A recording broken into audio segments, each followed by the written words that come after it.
Maggie walks into a pawn shop fine and expects to find a queue, but no one is inclined. The shop already packed to the rafters with the goods of lives lived and lost. The linen sheet, the china cup, the wedding ring of a culture now dead, the little that it cost. She sees a middle-aged woman come out from the shadows of a wire cage. There she sits, the broker, far enough away from the want and the need and the rage to offer a price for the wares that will never be returned, and sees Maggie and looks down at her newspaper to see what she can learn of her. Maggie delves into her pocket and watches the broker's face as she takes out what looks like a Coke packet, a tiny parcel of materials wrapped tightly as night in fine linen so small it is difficult to see with the lack of natural light. The broker watches as Maggie's blood-stained hands open the pack, and what she sees makes her heart jump from her rib cage to her vagina and back. Class A diamonds. Not a muscle moved, the broker not a trace, but her mouth opens and her finger taps and a tear falls down her face. I can't afford a single one, but looking at them is spiritual, arousing, and just plain fun. If you give me some cash, says Maggie, I'll let you have one. She gives Maggie a £20 note and says, I don't need to own a diamond, I just want to enjoy the show. But there is something you need to know. There is a journalist across the road who knows who you are, but never mentions your name. And in his articles he calls you he, over and over again. But he knows you are a she. It is you who needs to be wary of the journalist, not he. Maggie rolls the money into her shoe and leaves. The broker smiles and says, I've seen it all now. Time to be relieved. She walks into the rows of merchandise and comes to a section titled Guns and opens a crate and chooses two, not one. She loads the guns, as the servant did before her, and opens the door of her establishment and looks at throngs of starving people, the journalist and his obsession Maggie in front of her. Hundreds and hundreds of the living dead, packed into the town square, having walked for days in the hope of getting fed. A relieving officer stands to make an announcement new, but everyone knows what he's going to say. They know there is no food. The relieving officer tells them that he has no power in the matter and frowns. They need to speak to two paid guardians 5 miles away in a neighbouring town. Silence. The broker cocks her gun and takes aim. I've seen the Lord, and he looks like a diamond, and shoots the relieving officer right through the brain. The shock of the shot, and 50 of the starving drop dead on the spot. You can almost hear the thank yous for putting an end to their miserable lot. Undertakers watch in disbelief. Redcoats fire into the crowd and let rip through the streets. The broker cocks handgun, places it on head, winks at Maggie, brains blown out. Dead. Golden, thinks the journalist. I don't have to embellish or lie. I'm so euphoric. I think I'm going to cry.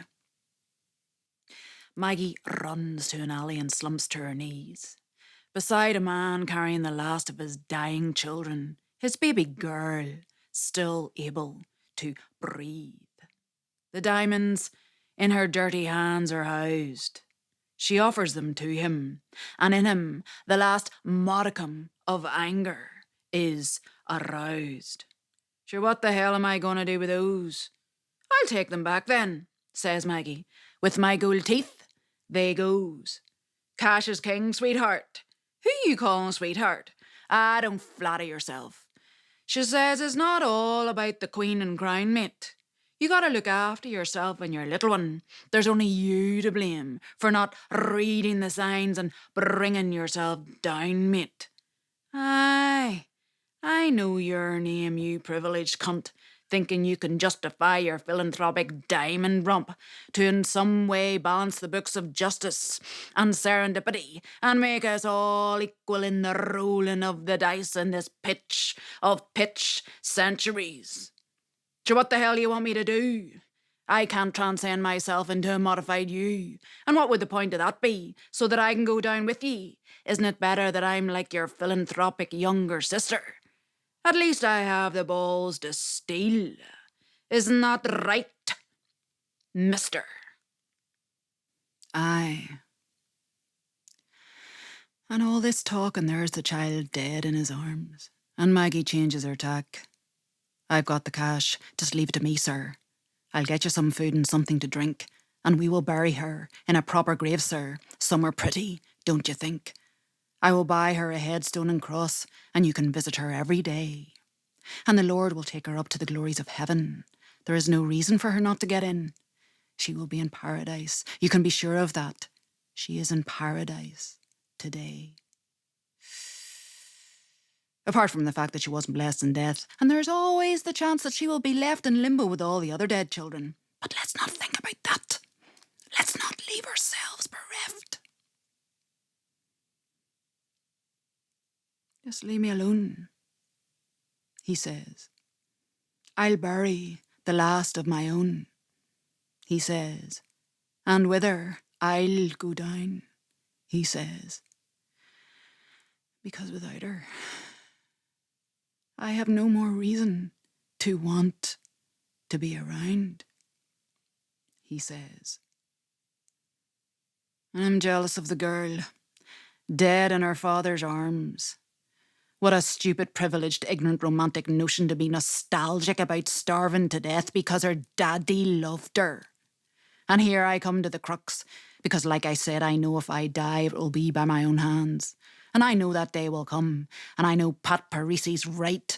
It won't be cinematic, and I know that God will judge me for being some sort of a fanatic of the self. But before I start climbing that hill of self-pity, there are the vice guardians to stalk and my pistol to shoot, because I'm going to kill and eat those sons of bitches. And I'm telling you now, it won't be pretty. She strides into the next town, the light getting dark, and sees one of the guardians trying down and shoots him straight through the heart. And as she looks into the eyes of the other civil servant Boar, the journalist kidnaps her, waits for darkness, and everyone thinks she is no more. He takes her to a secret house and ties her to a bed like the mad woman in the attic, until she calms down, has a cup of tea, gets comfortable, and stops the panic. I can love you, whispers the journalist, all fine and proportionally handsome, so much so that he looks bland, apparently not discredited by the extent of his obsessive, needy mind, in his quest for the right word, balance, and by the workings of his special hand to rise up within the ranks given by the man of a class kept comfortable enough not to question murder in the land over and above the extent of his ambition, so that with his publications he can gain volition to say, I am a clever man and a serious man. I am respected amongst the upper echelons of society, or so he thinks, but I'd like to outdo them and blow them away, because I suspect it is contempt they have for me and the stories I tell of dying of a day. In the newspaper they never read, with its colloquial pretensions and its stories of suffering way too uncouth for the table extension that they need when they invite the family around to eat Sunday dinner, chow down and refuse to look out the window at all the poor critters. Because they are savages. That is all they know. How can you feed the ignorant and the stupid who refuse to grow? And no matter how the journalist explains their plight, he is just fed up doing what he thinks is right, because right never gets what is needed in these parts.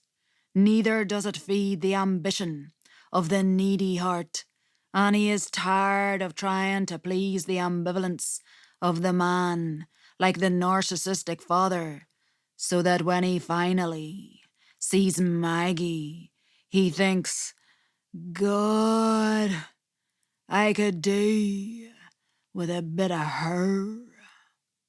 But as much as he admires her, he hates her audacity to do the things that he thinks would set him free.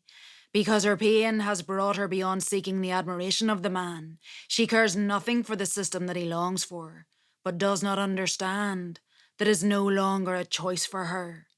It's not as if she doesn't care. It's just she is living the horror of her life of loss. It is in her body, and in her soul, and in her hair, and in her nails, and in her blood, her mouth, and in her gut, and in her brain. And he is incapable to live outside of his nurture, and to enter into the insane.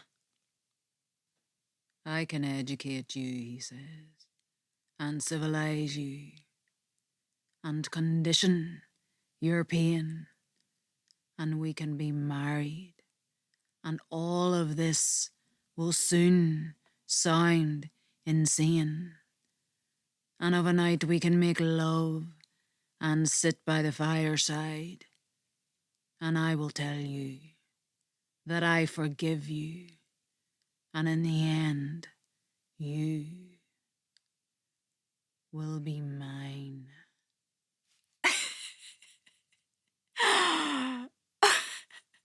Forgive me? Well, I'll be damned. For as bad as things are, they are never that bad. To give up your life for the love of a man and the trap of a fireside, that I will set and light in dirty ashes clean in the morning, barely able to move, my body huge, sprogs at my feet, and another bun in the oven. No thanks, thinks she. I enjoy the disco nap. But I'll just hobble along, count my failures as mine, and take a funk step to the tune of my God-forsaken song. I can take a bit of lovin' until the boredom sets in, until you're imprisoned by your own emotions and complacent in your lack of bally sin. So, she untied herself, upped sticks, and out and into the street. She walked in